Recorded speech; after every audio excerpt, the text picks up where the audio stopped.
Good morning and welcome back to the Explicit Measures podcast with Tommy, Seth, and Mike. Good morning, everyone. Good morning. Good morning.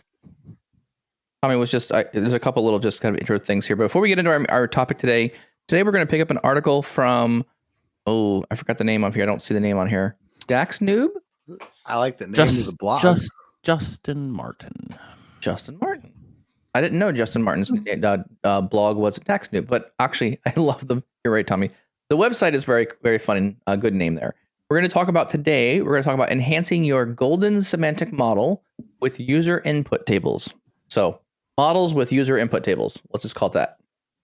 I love how everything has now gotten like 1,000 words longer just because the word semantic model is now in there as well. It does, yeah. I mean, what was it before? Tabular models?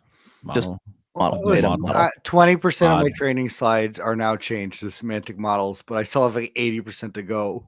You know when you are having when you're talking about data too much, when your whole family teases you about the word data, you just say the word data all too much. Data.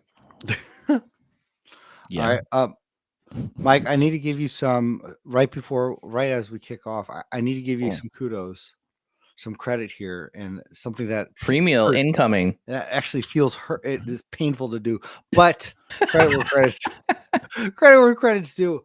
I've been having a lot of conversations with a few clients, and they are switching everything. And they tried Data Flows Gen 2, and they're switching to notebooks, and they're loving the experience. Telling you, and because they love the user interface of Data Flows Gen 2, but that's where their fires start. It's basically if you were just starting to do electrical wiring, it's really easy to do it this way, but it sparks a lot. So that's basically Gen 2 for a lot of people. So, man, I'm telling you too, you converted me. I was completely on the data flow train. Still love data flows. I still love it. I mean, we're weird following now. It's like your first comment is, I'm not using it, but I still love it. Right. Like that's my comment. Like I don't want to use it, but I love it. It's like love it. It's like family. It's like my third child. Yeah. It's extended. Like my it's like extended family. But no, notebooks, man, I've been switching some of my own process there too. So good. Mm-hmm. Notebooks are the way to go, and it's a good blend of. So, why I love notebooks so much, for those who are not involved with notebooks, if you're not, you should definitely start playing with notebooks, getting involved with Spark. The reason I really like notebooks is a good blend of here's a little bit of code that's kind of easy to read, and then you can see outputs regularly. So do a thing, see an output, do a thing, see an output, do a thing, see an output. And from a collaborative experience, Tommy, you're doing a lot of things by yourself at this point, but as soon as you get to the collaborative experience around notebooks, oh man, it even gets even better. Two people can be working on the same notebook, writing the same code together, running the same execution off the same engine. Like that's amazing. Yeah. And take it from me too. I feel like I'm a pretty good use case because 2 years ago, really wasn't touching notebooks because I had no need. And it's been a very self-taught thing. Yep. And especially now in our day and age with copilots and AIs and all the things, it's something that becomes very seamless for me now. So yeah, credit Mike. There we go. We'll give you the 3. I got one thing right. There was no steak dinner, but maybe Mike, you've been right all along, and it just took this long for Tommy to realize that. Maybe very. You see his face? He's like, "What?" I was gonna say that goes hand in hand with most of my experiences. You just rocked my world. Seth, you came out with an interesting article here, which I like what you're going with this one. So this is a great article. I'll let Seth do it here. So yeah, I'm jump in on this one. I'm gonna jump in so you don't steal my thunder here. I'm doing this right now. It was uncanny. Gene Hayes, Senior Customer Engineer, Azure Fast Track, Microsoft, posted on LinkedIn yesterday. So a mere 17 hours ago, around how she has created a scenario where she plugged in paginator reports on top of a 6.5 billion row table and got results in like a second. Mm-hmm. So Mike, post the little blurb, or she wrote it up on the tech community and outlines even her code and how she went about doing that with compacting using zorder and then 3 parameter tables. you pass in the parameters from the report, and the results are astounding on Fabric.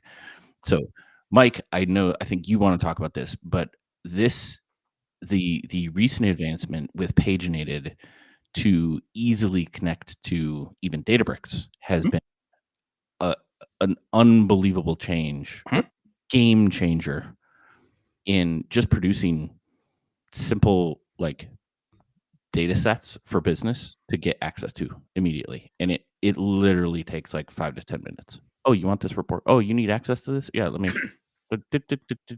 done. Yep. It's pretty crazy. So, And I think the challenge here is you need Databricks to materialize or Fabric to materialize billions of small transactional row level things that people want to go dive into and go get. And so you're not going to, these are things, let's just be clear. This is stuff that we're not rolling up large aggregations across lots of table rows here. This is, I need fine grained information about really wide, long, big tables. And, as a user, I'm trying to pick, here's a couple of columns that I need. Here's the date, the date range I need the information from, but it's going to be a very large, big table, and it needs to produce those records quickly. Users going into that aren't asking for all billion records to be seen in the paginated report. They're looking for like a section, a window of that information. Call it like 100,000 rows of data or less, maybe something like that. This is amazing. And so the reason I'm very excited about this article, because literally I spent probably 6 hours in an afternoon just kind of really beating up ideas about things, and our semantic model is getting complicated. We've got really, really interesting things going on there. And so, with engineering, I'm sitting down and saying, what's a better way? Is there a better way to do this? And we just kind of started beating up ideas. And this idea came up. And it was weird because within 4 hours of us deciding we should try this, we should see if this works performance wise, because I haven't done a 6 billion row paginated report yet. Literally, the article comes out within like hours of us making the decision, like this is a thing that we should be thinking about. And so I'm like, wow, this is amazing. So this actually might change some of our recent architecture, just because this is such a very interesting way to go about getting to the details of the information. Yeah. And to be clear, Power BI is great at visualizing things. It is not good at data dumps. There is no data dumping portion of PowerBI.com. And when we talk about the needs of the business, there's always this need to, one, see insights of data, tell me the answer of the data, aggregate it, show me the aggregated form, let me compare it during different time periods. Okay. Then there's this other side of it is, I just need exports of data. I just need access to the information. And to me, this seems like this is really filling that need of, I just need access to lots of information. Yeah. And typically this is the news section, but I like where this is going, and I'm going to lean into it a little bit. What's interesting to me is especially as Gene is kind of outlining the development of structure of the underlying table and how she gets the parameters to look this up very quickly. I wonder if there's a thought in here, right, where Power BI is that fantastic aggregation tool, right? It's not data export, but I think to refine what you're saying is, yes, there's a need for data dumps, but there's also the need for, okay, you've given me the aggregated view. I've been, through these billions of records, been able to see something in the data, and now I want to go look for that thing. And this option on its own allows me to do that, but I wonder if there's a path in here to knit these things together in some way in that report, where I can go now flip into potentially like an embedded paginated and say, yes, I'm going to pass give me these the details parameters in because I've found these things in the aggregated data, and I don't have to maintain obviously that level of granularity in the model because I can't. Yes. But now I have a path towards sifting through the 6 billion records in a really efficient way to return, the 1,000. And, Exactly right. That is really compelling. Yes. I think that's where I'm getting to the point of like that you need to see all the data. And one thing too, I'll be very clear of, for reading this article, one, it's really awesome, good article. You'll also know I'm not going to say it's a trick, but what's also happening in the article is we're talking billions and billions of rows. but the parameters that are used are year and month, and then they're also using a vendor flag. So the vendor flag. So I'm from the setup of the data is actually very smart. They're taking the New York taxi data, and they're taking the New York taxi data and multiplying it like 3 or 4 times. So it's like a really big data set, which is awesome. But the New York taxi data set, it has dates and it has this vendor thing. So the dates are pretty much broken out by partitions when you look at the original data set. So by month, you get like a Parquet file by month. So if you think about I have 6 billion rows of data, but I am looking at information that's coming out of a particular year and month is which they built the report by.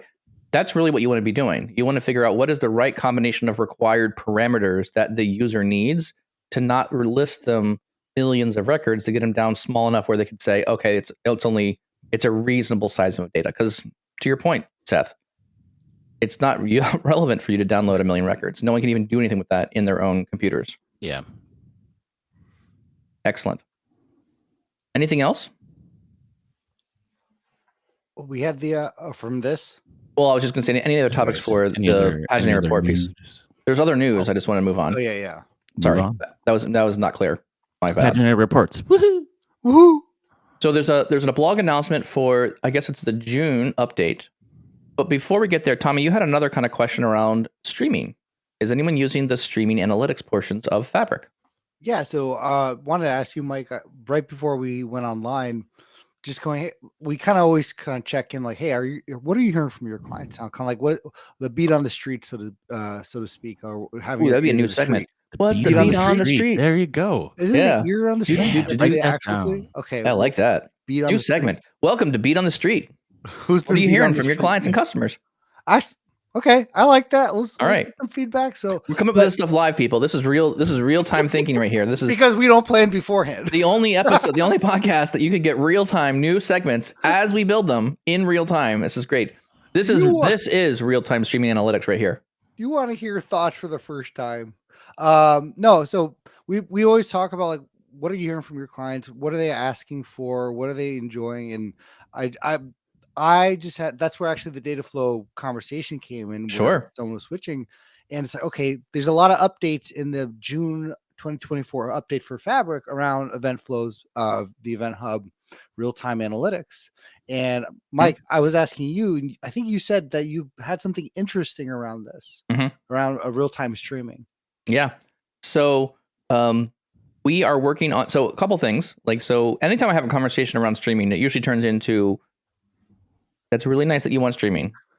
The core question I ask is, what decision do you need to make in the time that data shows up from now till 10 minutes from now? Is there a decision that you can make right now that changes the impact of future data points? I mean, that's a very technical way of saying the question, but like, what can you do right now? How does this data provide you action immediately? There are definitely positions where this does make sense. Was working for an airline. They've got they have real-time needs for data, right? If that door doesn't close at the certain time, that plane's losing money on the runway. Like there's a real cost implication for like what's going on. Someone needs to be notified that there's a block in the system. So that I understand. But sometimes teams say, hey, I need the real time. If we had the data faster, if we could get it in quicker, we need that data faster in our hands. And I said, my question here is it worth the spend? You need to really evaluate the value to the opportunity of having that data in quicker. Not saying you don't do it, but also saying if you need to have any kind of streaming stuff typically means there's some sort of computer that's on all the time, or you're building a little bit more of an elaborate thing around like a function-based thing that's listening and you send it information and it does a little quick processing and then it moves on. So all this to say is I was showing a client, Tommy, to your point, I was showing a client pipelines and notebooks, doing micro batches multiple times per day, loading things. Loved it. They thought, oh, this is easy, simple, makes sense. We get it. We understand it. Batching and micro batching, understood. As soon as we moved into the streaming realm, data activator, stream events, all the things kind of started not quite fitting together quite right. And so it was much more difficult to build a solution. There was a lot more clicking around. We were doing things in the UI that didn't quite make sense. So yes, it's probably out. Some of it is still in preview, some of it's not, but it felt in general rough around the edges. And I actually had a candid conversation with the Microsoft team. I said, look, this is not quite where I expect it to be. Here's some things I would really like us to change to kind of adjust the direction of where we're going with streaming. It needs to be smoother. One of the challenge points I had was working in pipelines and trying to get a real-time trigger to run in a pipeline. This is very common. Files come in, file needs to be processed. I need to pass file context information to a pipeline that then executes some sort of load files, write files into Delta tables somewhere else. This is a very common pattern, but it wasn't very smooth to get the triggers to work on some kind of real-time eventing showing up from Fabric. So again, in my mind, I think this is maybe where it was. I had a vision of what I wanted to build based on prior Azure things, and then what Microsoft was producing might not have exactly aligned in my mind. The event stream things that I'm also looking at now, you can do. This is very technical. You can get a event to show up. You have to use this thing called a shared access signature, SAS, I think is what it is, or shared access key, something like that. And that basically says, hey, I'm going to send a message to this location, but it's going to be secured. So that way random messages don't get in. The ones that you want come in. They don't have basic authentication, username and password. Most webhooks have something like that. So to me, my thought is there's some basic functionality that I think other people need in these services that are just not there, that's causing you more headache and have to build slight workarounds, and it just doesn't work smoothly. So all this to say is I feel like there's two challenges with this streaming thing. It's more expensive. There's value. You got to weigh the value. Yeah. And then Tommy, to your point there, like I think where we were going to go with this one was it's getting close, but isn't quite there yet. Well, no, I was going to say too, like they have some great features, but to your point, we need the simplified thing. This is like building a car going, well, look, we got Apple Drive. We have a great AC system. It's like, yeah, it doesn't start all the time. Yep. So, yeah. Well, I think this is where you're more depending on technologies, right? It's the bleeding edge. Yes. Right? It's where you're pushing the bounds, like it's brand new, like things are getting put together, and there certain use cases have gaps that you have to work around, or you can't, right? And then you got to revert to something else. Not that it's not going to get there. Correct. It's just it's new, or there's certain things, certain features that they still have yet to push out. I mean, if you think about this stuff as well, we're moving more towards a cloud infrastructure. Period. Yeah. More of the applications you're buying are going to be cloud facing. Yeah. To your point, Seth, I think right there, like, and Donald is actually in the chat. Donald, you're amazing. You say great things on here all the time in the chat. So Donald's talking about, in the 80s, it was called decision support systems, right? That was kind of what we're doing here. If you needed real-time data, you go back to the source system and ask for it from that system, right? That's the real-time data you would get. But I think as we move more towards cloud-based systems, there's still this need to get data as it occurs. And so what do you build? Well, you build like webhooks, and the cloud system kind of says, hey, instead of giving you only the piece of data that changed, I'm just going to send you, hey, this record change, here's the whole record. You do with it what you will. So I think we're going to have to be more, I feel like there's a trend that I'm starting to see where these cloud systems are trying to integrate with your internal data or give you information. And as they're doing it, they're giving you webhook-like listeners, the streaming of event data things, and say, look, as we change the data, we'll just send you a little message that's cheap for us to do as a cloud provider. Now it's up to us on the other side. How do we build the system to catch it? How do we make sure that data matches what's in the system in the cloud? So you're posing it two kind of interesting kind of situations I'm seeing where there's the analytical side of this, but there's really more of the action side. So two tools that I use all the time are Zapier and Power Automate. Yes. Right. And it may not for that event-based thing. Right. For a billion rows, but for the, like you said, event-based actions where it is some of it's my records of tables. If I'm doing from things billable, exactly, I have a bunch of things kick off. Correct. Right. But that's really what I need it for. To your point, airplane, airports, supply chains, IT security, you need that's more real time. Yeah, totally. Right. Yep. But there's a lot more where the use case is action based. Yes. And I think to your point, that's a great point, Tommy. Like security is another great one, right? Mhm. If someone's computer is getting compromised, those are the I'd things like that we to need know now. we'd like to know as soon as possible. Like those are to me things that make sense to be real-time eventing things. Like, and then how do we get the question then becomes for me is when the event happens, how do I get it into the right person's hands as quickly Right. as possible so they can go take action on something, go talk to the person, go shut down the computer, do that, whatever the thing is, that makes sense. It's kind of like real time really is the answer you want is, or the question that should come from real time is, and then what? And what are then you what? doing with, What's that little kid meme? It's like, and then what? and And then isn't there like a little Oh, meme? oh, and and then And then then what? what is and that then from? And then I don't but know. isn't that like a YouTube meme or something like that? There's a little kid that just keeps It saying was a and then. movie. Maybe it's in a movie. I don't know. And then And then And this is also real time conversation. that there you get go. on We this just one. went there. telling us to move on. Now we're gonna Well, go it's, Google what's and interesting. then.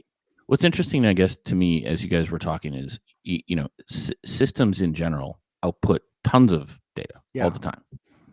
When we're talking about real time, sometimes that is, it's almost just where are you picking up the evented logs Yeah. to make meaning of them.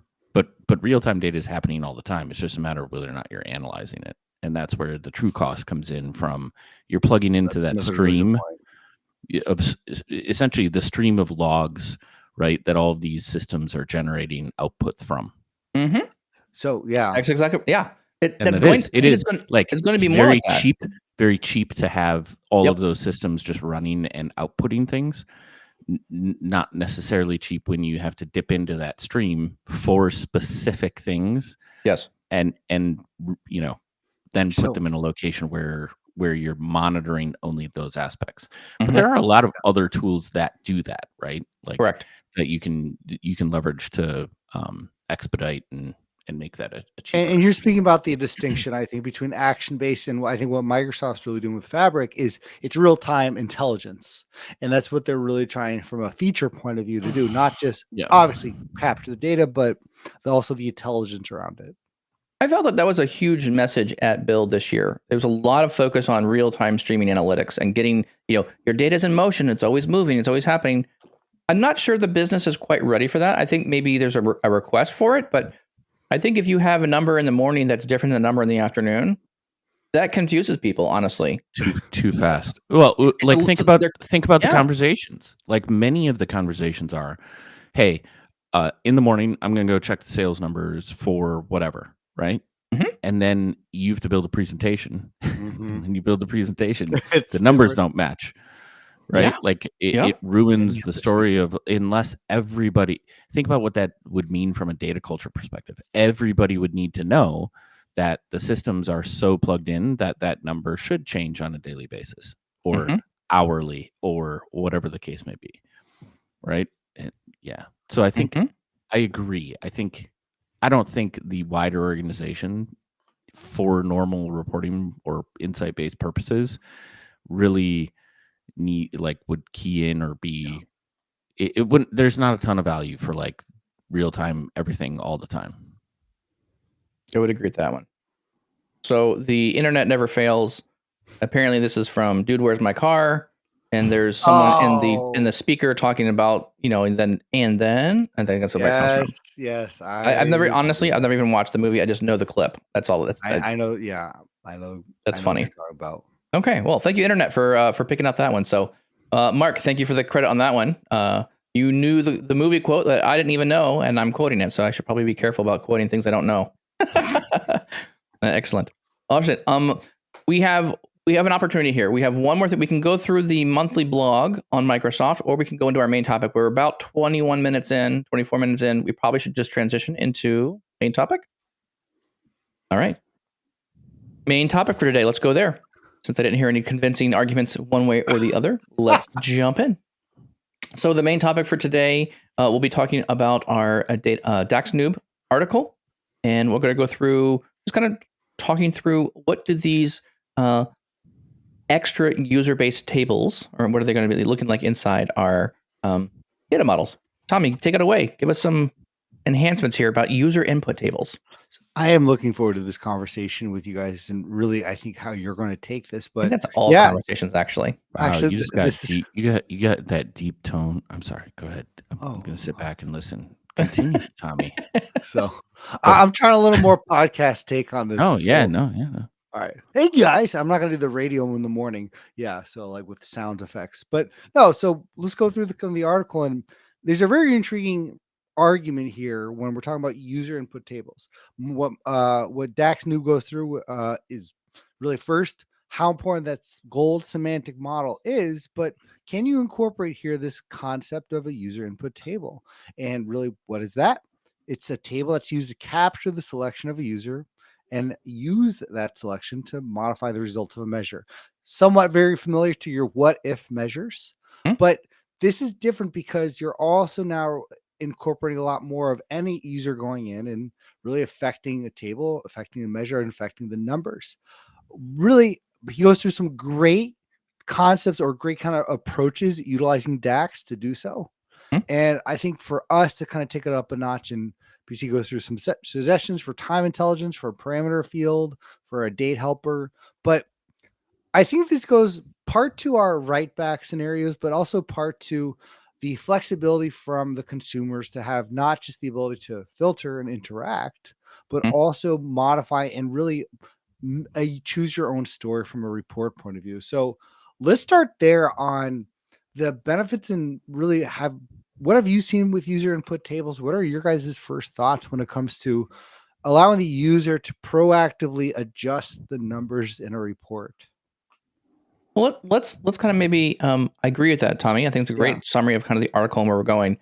I think I'd like to just quickly define a user input table and just make sure we're very clear on like what we're talking about here as well. Because I know what we're talking about, but I want to make sure our users are also kind of on the same page.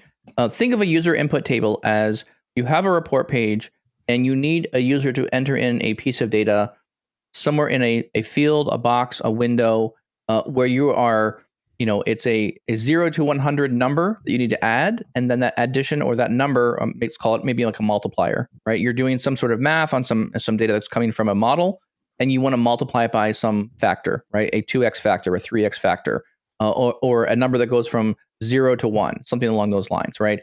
That factor then needs to be built. You can't just enter in a number. So what this is, these are various tables that are pre-designed. They are loaded into the model before users can use them. However, they're useful in that you can leverage them inside the context of the model. So that's one of the differences I see between Power BI and like other BI tools. There is no input field box, right? You can't have, and I think this would be very simple, I think, to implement, but I don't really know why it's not already there. Why isn't there just like, I'm going to have an input box that is a number that can range from any number between 0 and 1,000. I don't need to store every single combination of that number. I just need to have a number. And maybe that's what I use to multiply by a measure or some other calculation inside the model. To me, that doesn't necessarily always make sense. There seems to be other tools out there that will let you literally have an input box, an input field. If you want true input field things, you can go to like a Deneb visual, which does give you true user input controls, where you can type in actual numbers, and then those numbers are represented as a number, and then it manipulates that visual. So there are other tools that allow you to do that. Did I do a good summary there, Seth? Did I miss something? No, I think your summary is good. I think what is potentially confusing, or even like that I want to clarify, right? When we're talking about a user table, where my mind goes is the individual user all the time. And that's not really what this is. It's user input tables, but these are standardized, trying to standardize or create standards of reusable user inputs, functional things that people can leverage when building reports on this model, right? That have that flexibility of the areas that you're talking about, that almost provide an input to the report, or methods by which they can easily extend or modify the model without doing all of this other stuff as composite pieces in their own model, et cetera, right? So extending the user experience, or I should say the development experience of users, and calling them user input table, like but it's not a specific user thing every single time coming in. Well, I like this that. is intriguing too, because this is not a feature or a functionality that you can just randomly publish out to your a report, because no one's going to know what to do with it. To your point, Mike, yeah, it may not be a built-in feature to Power BI, so to speak, where it's like build like a standard visual. But I think there's a reason for that, because if you were, let's say you had a scenario where you were just like, hey, I have a nice idea for a user input table. Well, there has to be some training around that, or some support, or some education. This is not something I don't think anyone's going to intuitively just say, oh, I'm going to interact with this. And, you know, their conversations like, it's not going to adjust it for everyone. You know, I don't know what to do here. So there does have to be here the need for, what are we trying to do with this? Either there's already been a conversation with your stakeholders, or the consumers, not just Well, the stakeholders. I suppose, right? But really, do you need consumers? Do the consumers need to know that they're making a selection and the filter context just works the way it is? Like, this seems much more of a developer. Not a filter context. If I'm saying, if I have this functionality in a report, slicer, filter, whatever, they're choosing something. Yes. Like, the implementation of this is much more on the dev side, isn't it? Agree. Implementation. Yes. But not the. But I think, to your point, I think this is. I mean, I'm seeing this as a lens on both sides of the argument here. To your, I agree with you, Seth. I think you're right on point with, like, this is, the article is kind of catering more toward developers, saying, here are some common patterns. That's how I'm reading it. Here are some common patterns you may want to use inside your models, such that thin report developers or people building, like, there's nothing that says you couldn't use these things inside of a measure that thin report users may want to use. The challenge, I think, here becomes for me is, how do you hide or unhide them for all thin report users? So these are things that users may want to build into their reports, but this is how you would set them up. Here's some common patterns. Right. I think I'm not articulating that very well. I think it's both sides of that story, both developer and user side. Well, so there's, I think there's definitely that case here, because you definitely have, if it's in the report itself, in a thin report, then there's that consumer facing. But I think, Seth, I see what you're saying, because if I'm building this in a gold semantic model, which is the beginning of the article, well, then that has to be part of the model. Then I'm just building a composite report, which, do you want to do that? And this is where I think I get a little bit hung up here, is that he's adding this to the gold. Right. And I think that's where we start. Do we actually want to do this in a gold semantic model? Well, maybe. I mean, where I was going with this one, I think some of these I use more often than others. Okay. Right. So a list of 0 to 1 in 0.01 increments, I probably don't use very much. A list of 1 to 100 in increments of 1, I don't probably use very much. However, selecting month, year to date, month to date, those things I do use. So what are some of the scenarios that you've actually utilized a user input table, whether it's gold or semantic? And for me, it's funny you say you've used it for the date. I've used it a ton for ratios, man. To say, like, hey, if your conversion rate, let's say, well, that might be your industry, right? That's a lot of marketing stuff. Yeah. Or really sales rate, open rate, close rate. I'm going to have 1,000 impressions. My conversion rate is X. Right. And if I want to dial that up or down, then that's the ratio that you're looking to build. So I think in that situation, that would make a lot more sense to have that as a ratio. And something I've done, and I've actually found a great success with that, where it became one of the requests, like, oh, could you actually add one for this X rate? Because we just want to see how that would adjust over time. Sure. And so that's been a huge one for me. I will put the caveat, it was never in a gold semantic model.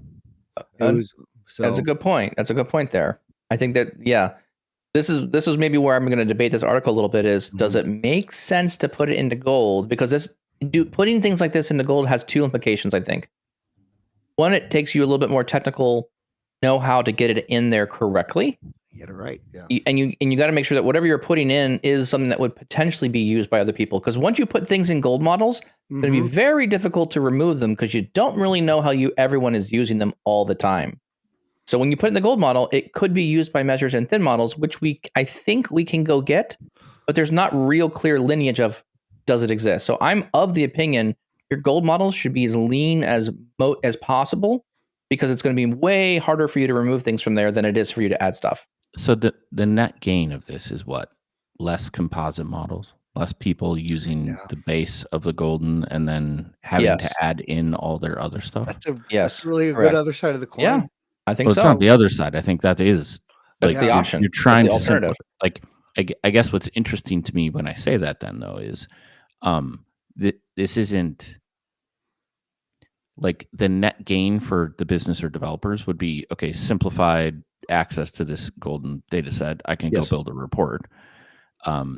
It would require, and I think he outlines it well, right? Like there are some high level ones and he gives some examples, but a lot of this could be business need report specific, right? I need to go build this report. Yes. It makes sense that, to Tommy's point, we're finance, we're commercial, and we always do conversions of whatever because we're a global company. If this is just going to be a single report and all of our people across the world are going to be looking at this, they should easily be able to select the conversion rate into what is most meaningful. Makes a ton of sense. The point that kind of sticks out to me, though, as we're talking about this, is there is a cost here. So while you're trying to avoid composite models, what you're doing is you're modifying the measures of the golden data set, like the golden model, and there is an impact in that. Like where you start mucking around with like it rather than just doing a simple sum.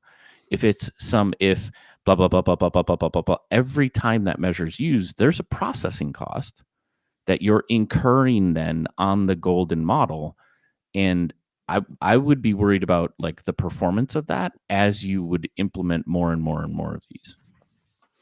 This is an interesting one because I'm really hopping fences on this one, going back and forth on which way do I lean in. Seth, this is a great point because, we want to try to avoid. I think you would discourage composite models, not necessarily turn it off, but say try to avoid them. But to your point, you start adding this to your measures, and I have my gold metric, and now I have a metric that's named similarly for my what if parameter or for this case. Well, who's to say?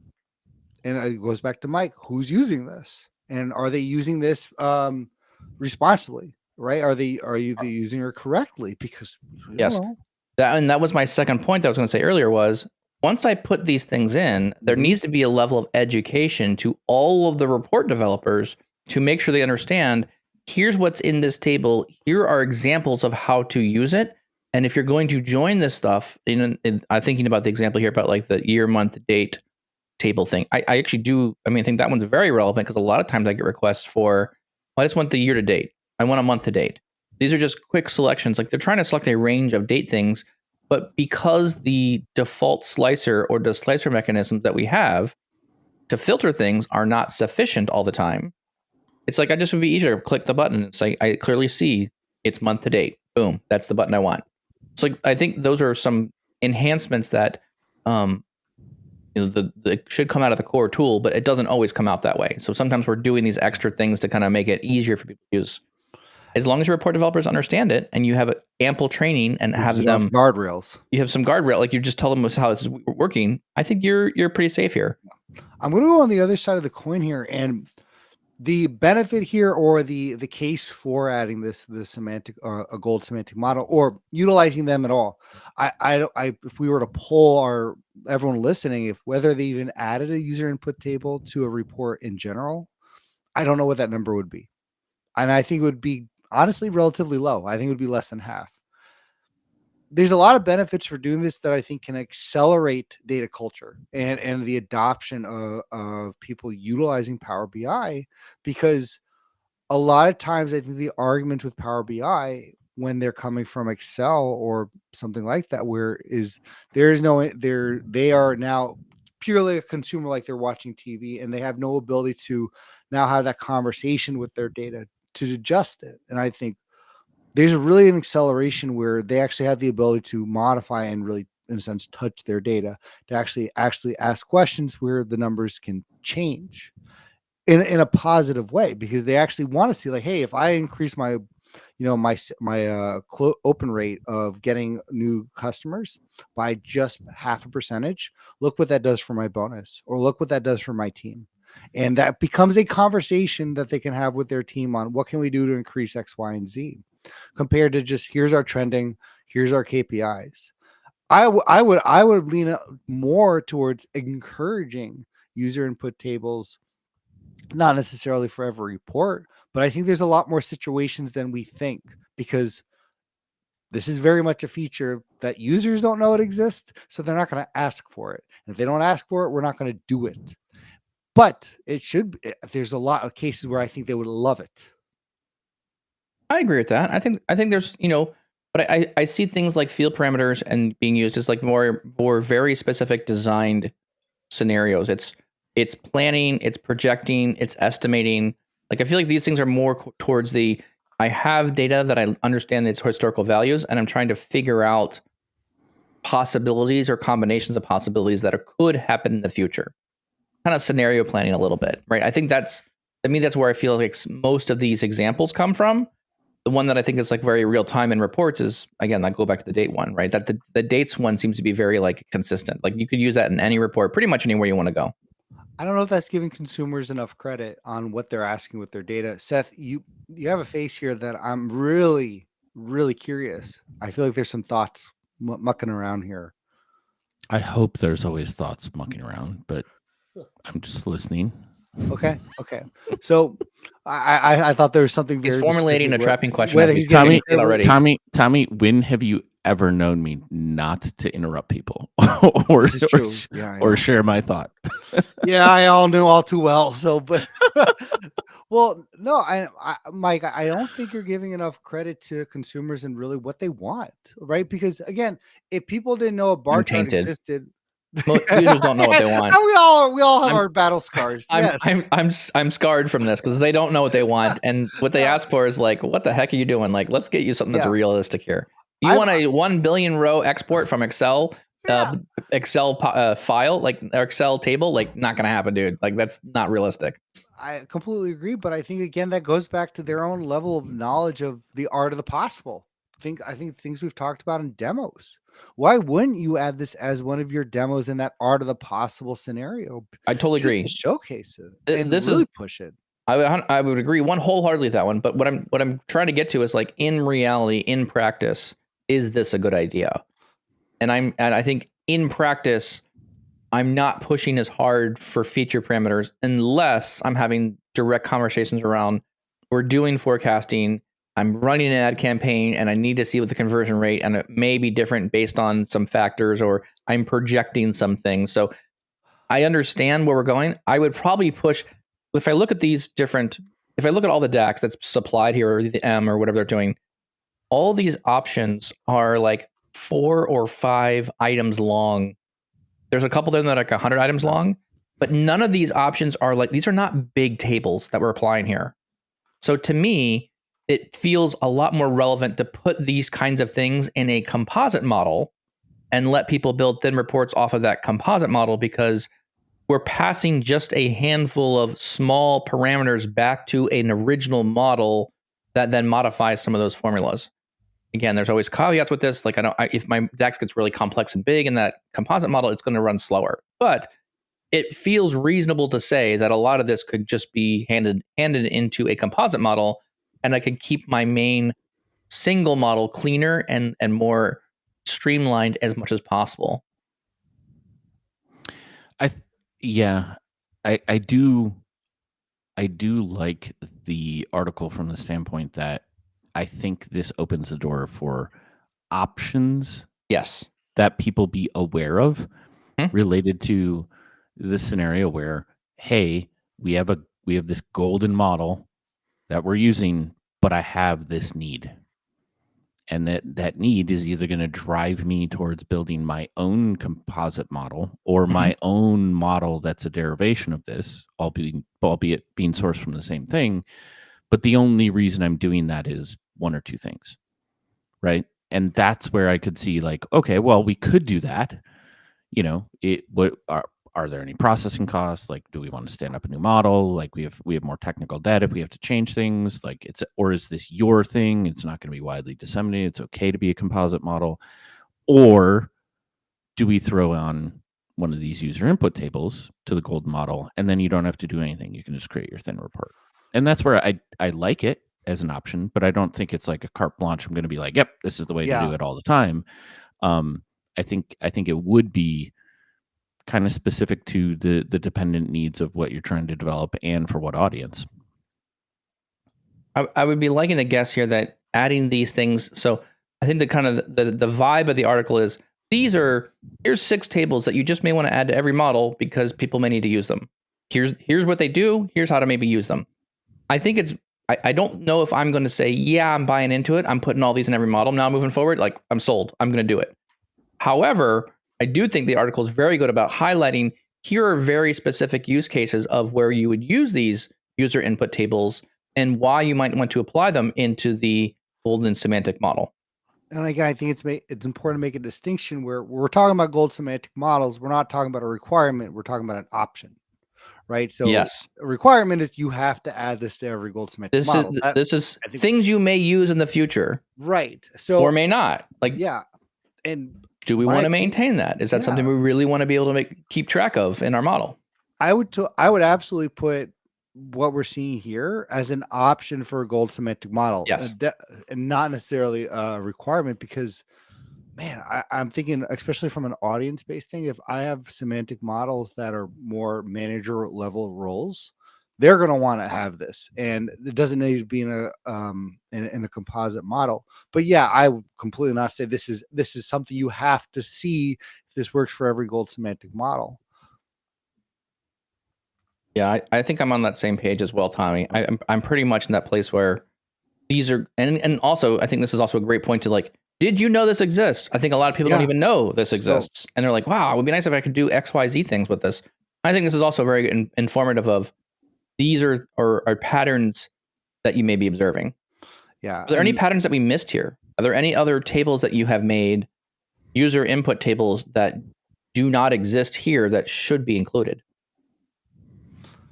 These are pretty good. I think from the parameter field, there's the yes, no one, or the parameter field rating that I found interesting, that I feel like there's a lot of scenarios I haven't thought of that I'm thinking of now looking at this. So there's one where there's a list containing rating values: low, medium, medium, high, and high.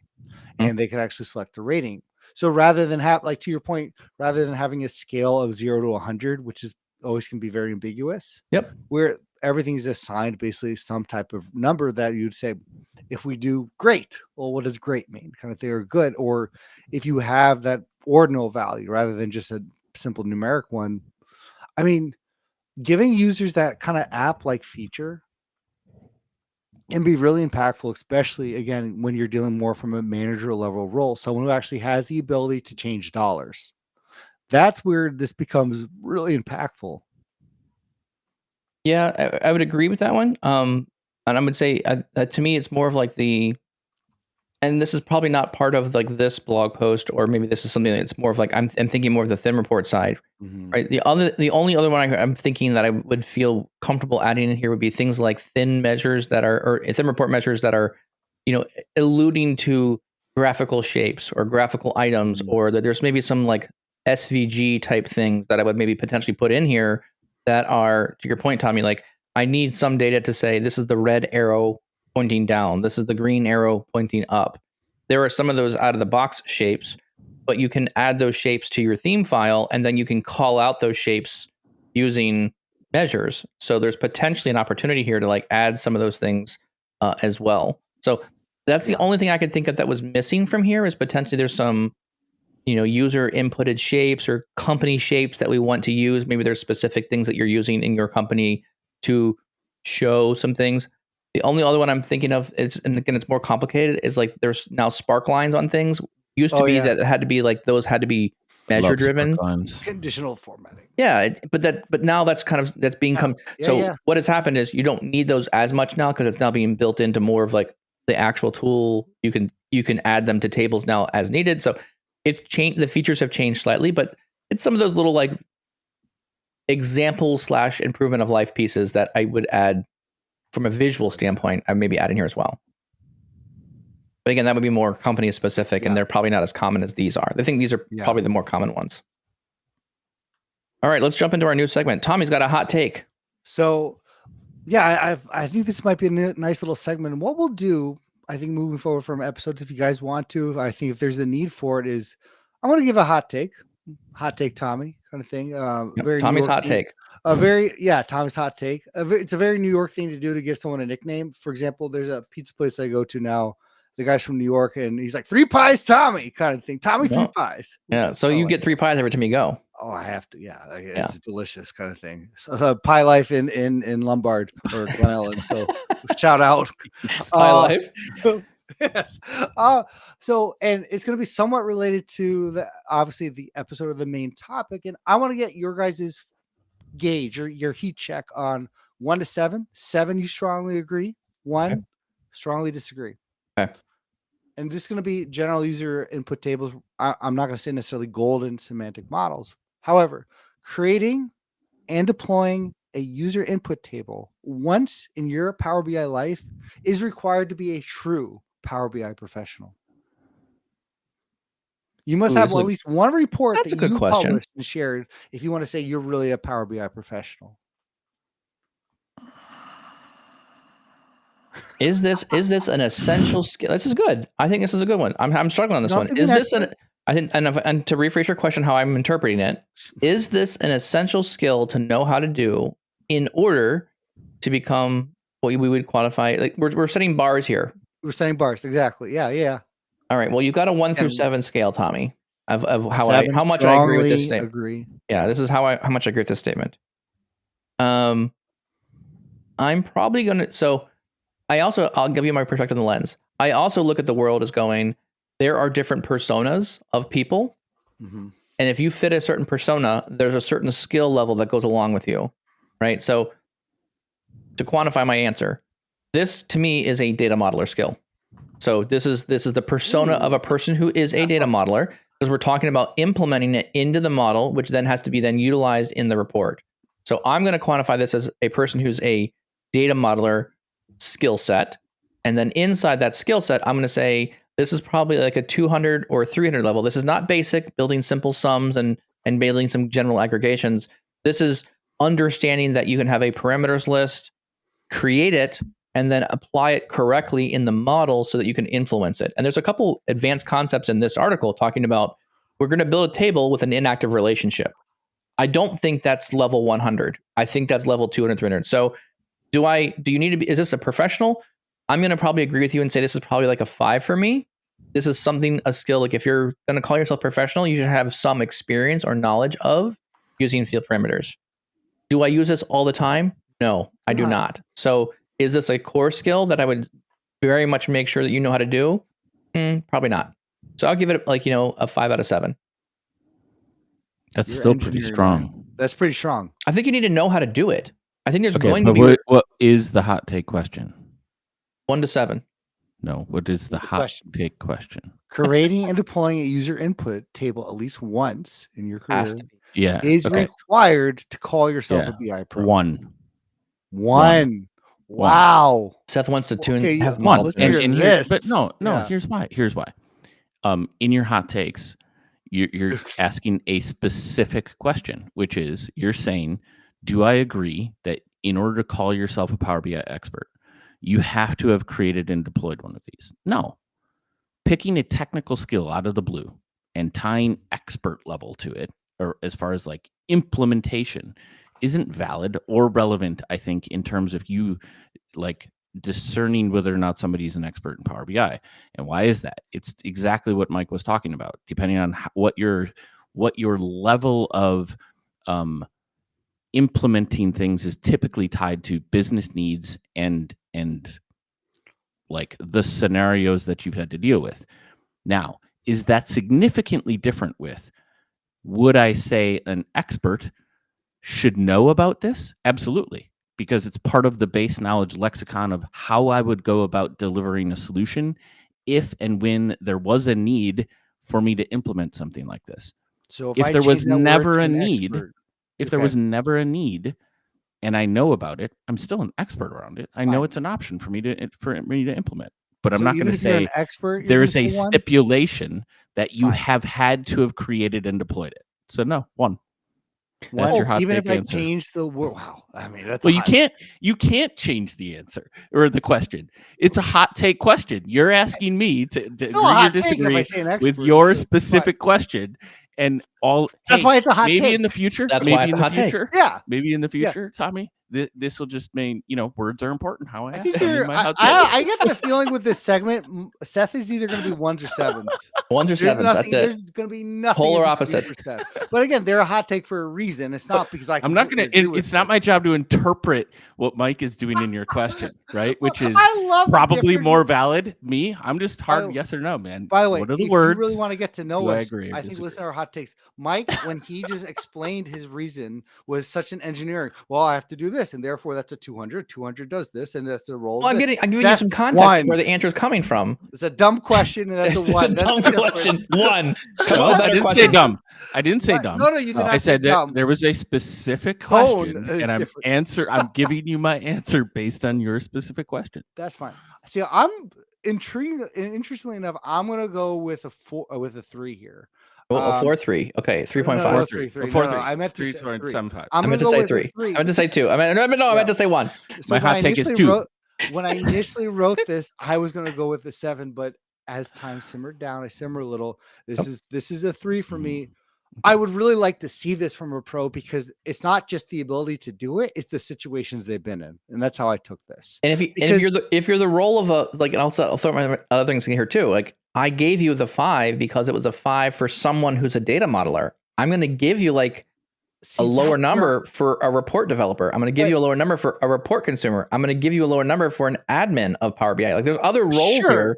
But I'm like, it probably doesn't really make sense. Which is so funny because I wouldn't see this from the data modeler. I would want this from someone who's a report author because that at least tells me they're having good conversations with stakeholders, right? Because they're just building tables. They're just trying to get the pageant reports as quickly as can. But going back to our conversation, if a user doesn't know about this, they're not going to ask for this. So this is at least telling me that a report author or someone who's client or stakeholder facing, they're having great conversations. They're having interactive conversations. So this came up. But is it required at a report developer to be considered a pro? It's less like it's pros less. Are not just technical though. They're not. It's less likely. I'm really good at data flows. Yeah, I'm less likely to give it a higher number at a report builder level. So intriguing. Well, I think I like hot takes now. I think this is all right. Let's just create as much conflict on the podcast as we possibly can with Tommy's random questions and Seth just being angry with the question because it's not right. This is great. This is going to be a wonderful segment. That's not anger. That's not anger. Okay. That's not anger. It's just I drive directness. My point of view. That's right. Correct. We know all too well. Words matter. Words matter. That's what. I love it. I love it. Hey, my final thought. Justin just started blogging in January of this year. Keep it up. Great job. Thank you for the content that you put out, and it was a great driver for a good conversation on the show today. Very much so. Awesome. With that, any final thoughts we want to wrap up here with? No, that was my final thought. Okay. Great. Nice job. Good job, Seth. Which is why words matter. I prefaced it. My final thought. Okay, sorry. I must have missed that little word. I was reading John Kursky's comment. I know. Here. I know what you were doing. I was reading his comment, trying to figure out this. I need to say something about this one. So, no, I think for someone who's, and I'll go back to that, someone who's listening to this, going, should I try this out? This should absolutely be something that you, at least, if you have a good stakeholder, if you have a good relationship with one of your departments, absolutely begin to introduce this and see if there's some fruit there. So, man, what are we doing here? The chat is just on fire today. The chat is on fire today. Chat is on fire. Thanks, John. I appreciate your comment. Seth has spoken. Mike, I feel like there's another Star Wars reference that's coming in here. Like there's am I on the good side or the bad side? When people it's the good start calling me Emperor Palpatine or something. No. There's a in the Mandalorian, there's a small guy that says, I have spoken. Like he says his thing, and then at the end of it is, I have spoken. And that's the finality of I've said it. No more conversation on it. We're done. I've said the thing. So it sounds like Seth is saying, Seth has spoken. It's not. This is the word. It's not. You asked for my tone. Seth, it's all tone, man. It's not the words. Words matter, but so does tone. Yeah, I know. I don't have any final thoughts on this one really, other than the fact that this was a good article. I like the topic here. I think these are relevant, but they're not going to be used everywhere. So, use with caution. That being said, thank you very much for giving us, yes, this is the way. This is the way. Exactly right. Power BI is the way. That being said, we're going to wrap this episode. Thank you very much for your ears for the last hour. We really appreciate it. I hope you had a lot of fun and got a couple laughs out of this one potentially, or just got really angry at field parameters. That could be also what the output of the conversation was. So if you enjoyed the anger that we've induced on your daily Power BI building experience, please share with somebody else. Give someone else some frustration with these Power BI field parameters and let them think through this as well and how they want to apply these into their models. With that, Tommy, where else can you find the podcast? Hey guys, you can find us on Apple, Spotify, or wherever you get your podcasts. Make sure to subscribe and leave a rating. It helps us out a ton. Do you have a hot take that you want us to talk about? We can make an hour out of that. No problem. Sure. We'll talk about nothing for anything. Well, we're doing nothing right now. For free. Head over to PowerBI.tips. Yeah, this is all free. This is amazing, guys. We don't charge a dime. PowerBI.tips/podcast. We got a form there. Go ahead and leave a question or a hot take and leave your name. Leave your name because we also want to shout you out. We want to make sure we call you out and say how bad your idea was. No, that's not true at all. No. We'll all do it.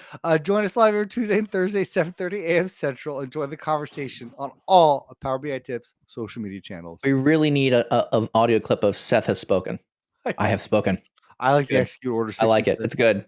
Thank you, Seth. I appreciate all your value that you add. This is good. Seth's wisdom is coming out. It has been such a good conversation today, guys. Thank you. Excellent. Thank you all so much, and we'll see you next time.